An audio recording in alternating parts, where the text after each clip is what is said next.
Pujinya luar biasa kan, Tuhan Yesus sungguh sangat baik. Masih semangat memuji Tuhan? Tentunya. Kalau gitu kita mulaikan ibadah kita. Kita mau angkat sebuah pujian yang mengatakan mata Tuhan melihat.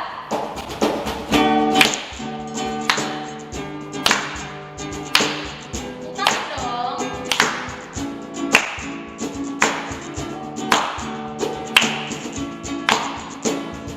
Mata Tuhan melihat apa yang kita perbuat, buat yang baik, buat yang jahat. Oleh sebab itulah jangan berbuat jahat. Ingat, Tuhan melihat. Sekali lagi, mata Tuhan melihat apa yang kita perbuat, buat yang baik, buat yang jahat. Oleh sebab itulah jangan berbuat jahat. Ingat, Tuhan melihat. Sekali lagi, mata Tuhan melihat apa yang kita perbuat, buat yang baik, buat yang jahat. Oleh sebab itulah jangan berbuat jahat. Ingat, Tuhan melihat. Ya, kita mau berdoa. Kunci tangannya, tutup matanya, tunduk kepala. Sama-sama kita berdoa. Lord, pimpin kita di dalam doa. Tuhan Yesus, terima kasih. Kami mengucap syukur karena kebaikan Tuhan kami boleh ada hari ini. Terima kasih Tuhan, sebentar kami memulaikan ibadah sekolah minggu kami. Kami memohon kiranya Tuhan menolong setiap kami sehingga kami boleh beribadah dengan baik dan nama Tuhan dipuji, diagung, dimuliakan. Terima kasih Tuhan, kami serahkan waktu ibadah kami pada hari ini ke dalam tangan Tuhan. Kami mengucap syukur dalam nama Yesus. Haleluya. Oke, Amin. baik adik-adik, kita akan mengangkat kembali pujian yang mengatakan Yesus terang dunia. Yuk makin bersama-sama kita memuji Tuhan.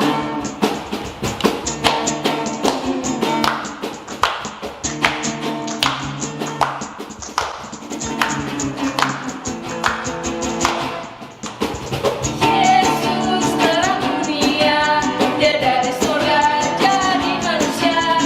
Yesus menebus dosa, semua yang percaya akan selamatkan.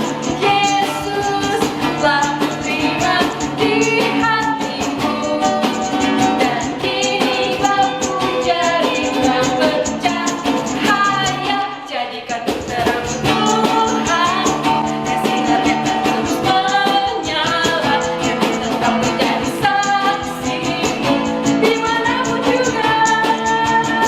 Jadikan terang Tuhan, dan sinarnya akan terus menyala, dan tetap menjadi saksimu sampai ujung dunia. Jadikan terang Tuhan, dan sinarnya akan terus menyala, dan tetap menjadi saksimu dimanapun juga. Jadikan terang Tuhan, dan sinarnya akan terus menyala, ceritakan selalu kasih-Mu sampai ujung dunia, sampai ujung dunia, sampai ujung dunia. Sekali lagi, sampai ujung dunia.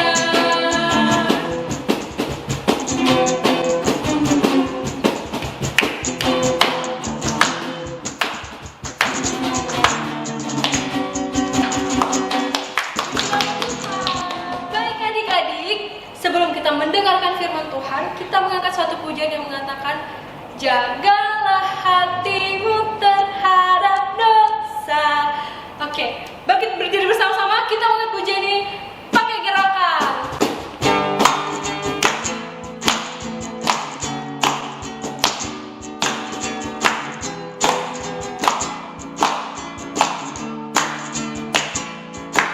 Jagalah hatimu terhadap dosa, takutlah akan Tuhan senantiasa.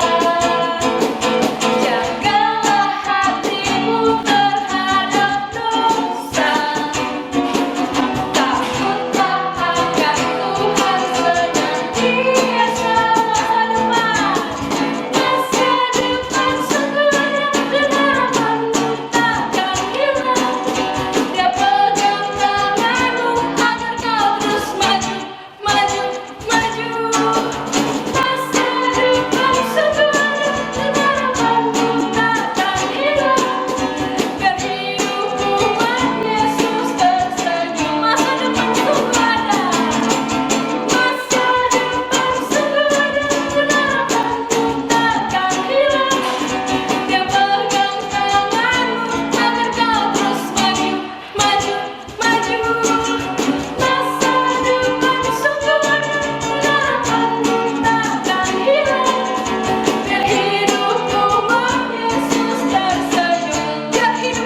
Selamat pagi adik-adik yang ada di rumah semuanya.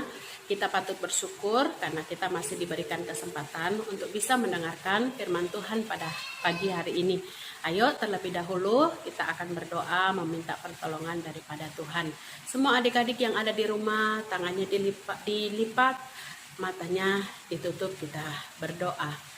Terima kasih Tuhan Yesus, kami bersyukur kepada Engkau pada pagi hari ini karena kami diberi oleh Tuhan kesehatan dan kami juga diberi oleh Tuhan kesempatan untuk kami bisa mendengarkan firman Tuhan. Tuhan Yesus memberkati kami. Biarlah kiranya Roh Kudus-Mu menjaga pikiran kami, menjaga hati kami, bahkan menjaga seluruh kehidupan kami sehingga ketika kami mendengar firman Tuhan kami mengerti dan kami bisa melakukannya dalam hidup kami Tuhan. Terima kasih Tuhan Yesus, kami berdoa. Haleluya. Amin. Ya, adik-adik, pada hari ini kita akan bersama-sama belajar kembali firman Tuhan. Temanya atau judul firman Tuhan hari ini adalah Salomo meminta hikmat dari Tuhan. Salomo meminta hikmat dari Tuhan.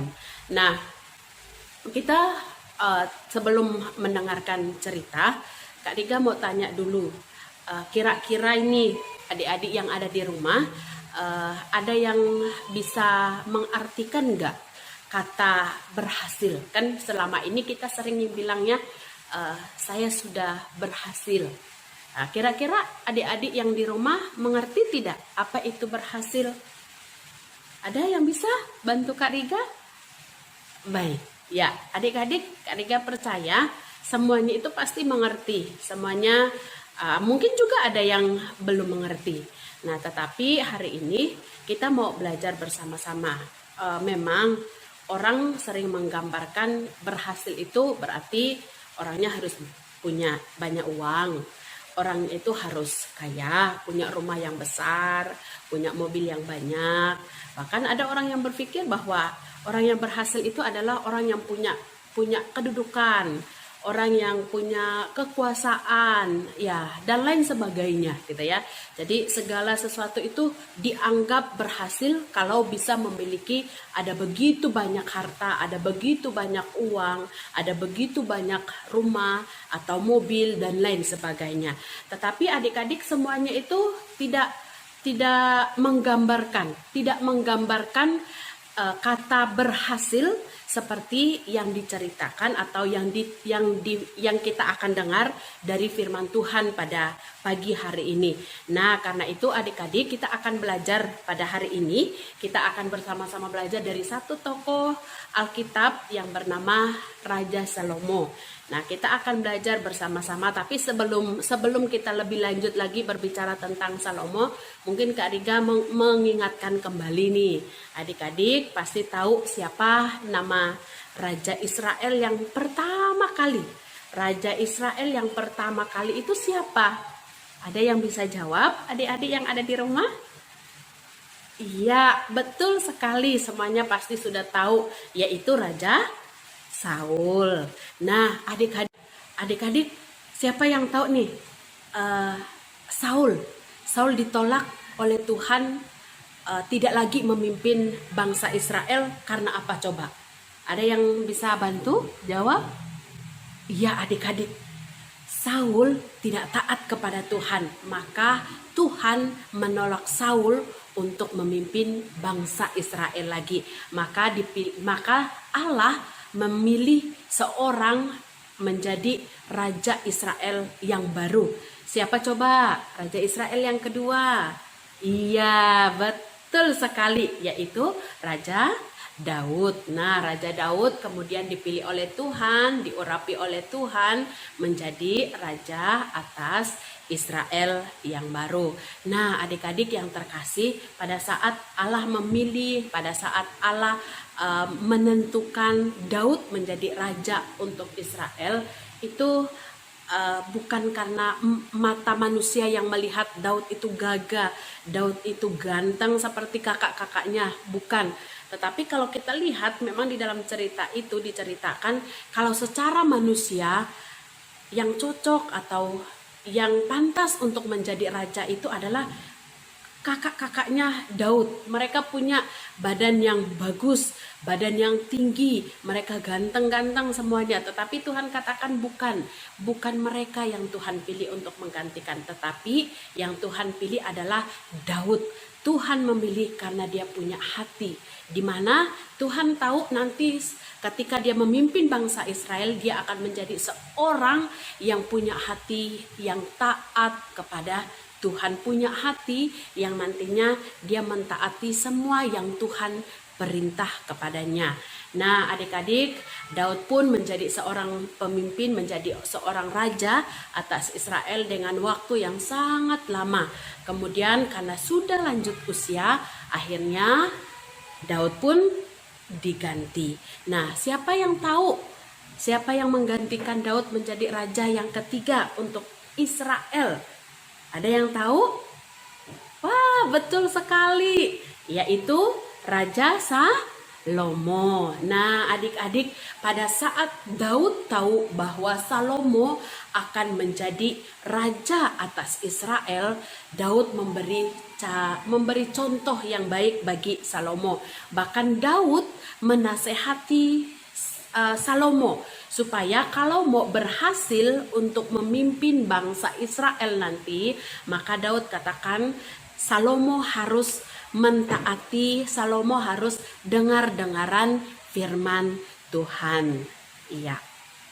Setelah Raja Salomo memimpin menjadi raja atas Israel, pada suatu waktu seperti kebiasaannya, seperti biasanya dilakukan dalam waktu-waktu yang sudah lalu, Raja Salomo pergi ke Gibeon. Pada saat pergi memberikan persembahan kepada Tuhan, pada saat malam hari dalam mimpi, Salomo kemudian bertemu atau Tuhan menampakkan diri kepada Salomo. Nah, dalam mimpi itu pada saat Tuhan menampakkan diri kepada Salomo ini, Tuhan bertanya kepada Salomo. Tuhan katakan kepada Salomo, mintalah apa yang hendak kuberikan kepadamu. Itu kata Tuhan. Nah, adik-adik, pada saat Salomo mendengar pertanyaan dari Tuhan, kemudian Salomo tidak langsung menjawab, tetapi Salomo memuji Tuhan, Salomo memuliakan Tuhan karena Salomo sangat bersyukur kepada Tuhan dengan semua yang sudah Tuhan lakukan.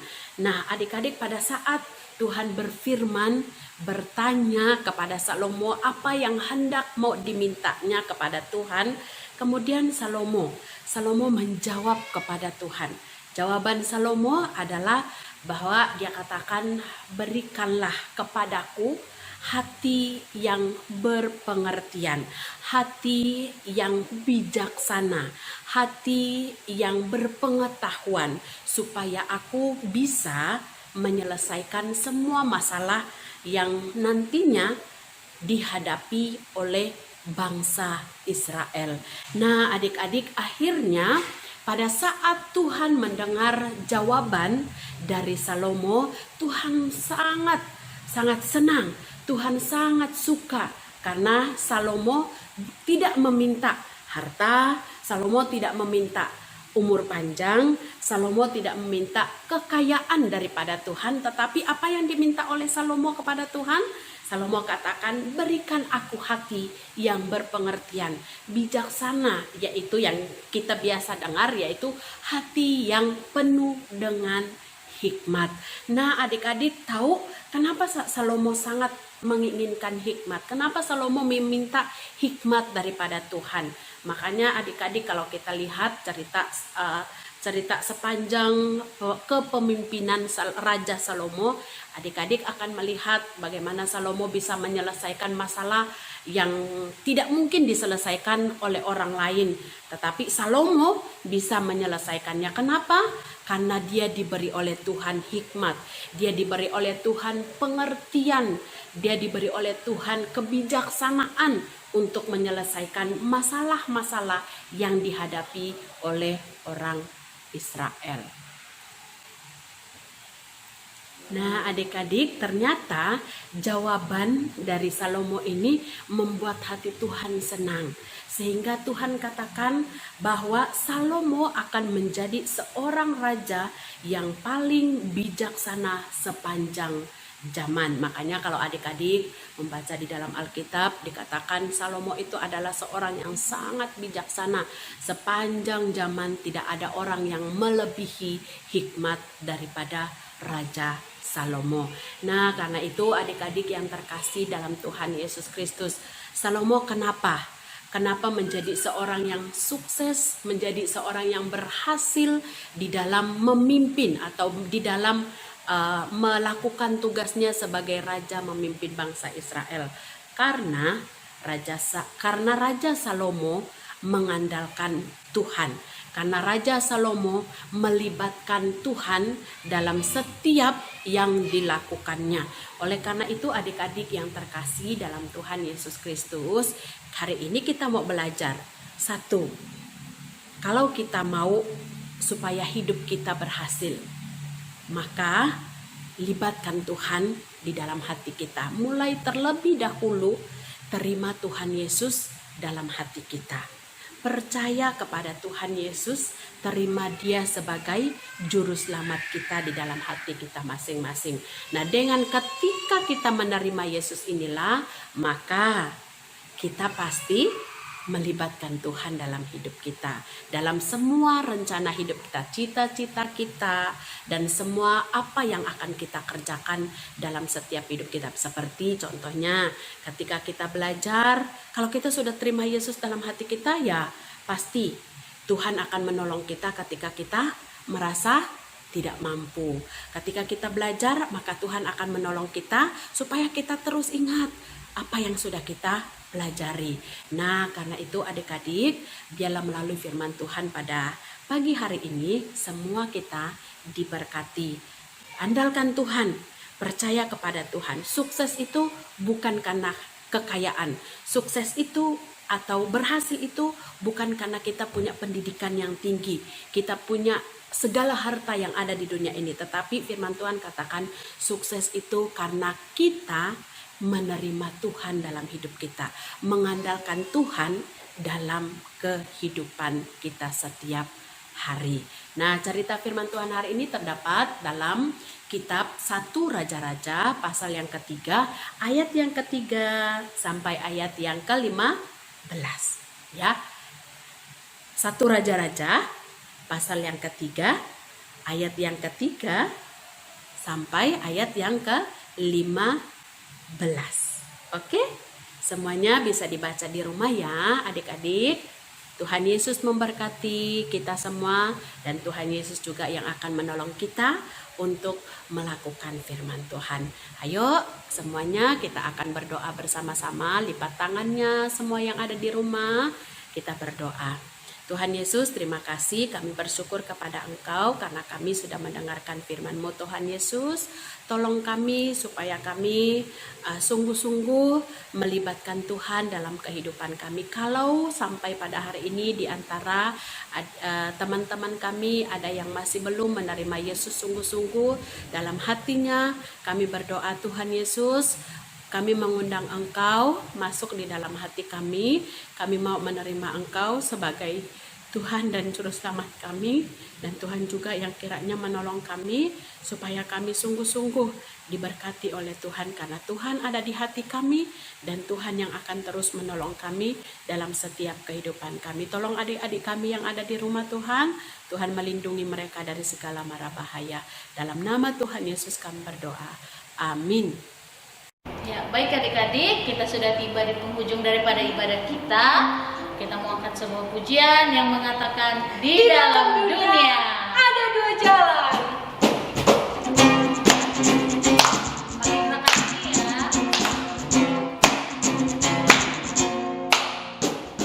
Di dalam dunia ada dua jalan, lebar dan sempit, mana kau pilih? Yang lebar api, jiwamu mati, tapi yang sempit Tuhan berkati sekali lagi.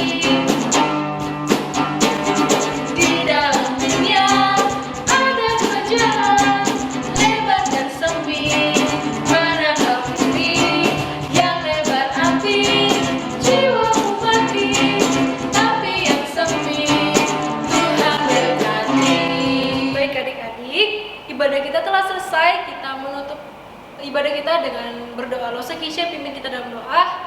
Lipat tangan, tutup matanya. Tuhan Yesus, terima kasih buat penyertaan-Mu memimpin ibadah kami dari awal, pertengahan hingga berakhirnya. Biarlah segala kemuliaan hanya bagi nama-Mu saja ya Tuhan, Allah yang hidup, yang berkenan untuk kami sembah. Terima kasih Bapa, hanya dalam Tuhan Yesus kami berdoa mengucap syukur. Amin. Oke adik-adik, terima kasih telah mengikuti ibadah dari awal, pertengahan hingga berakhirnya. Pesannya, tetap semangat dan jaga kesehatan. Sampai jumpa di minggu depan.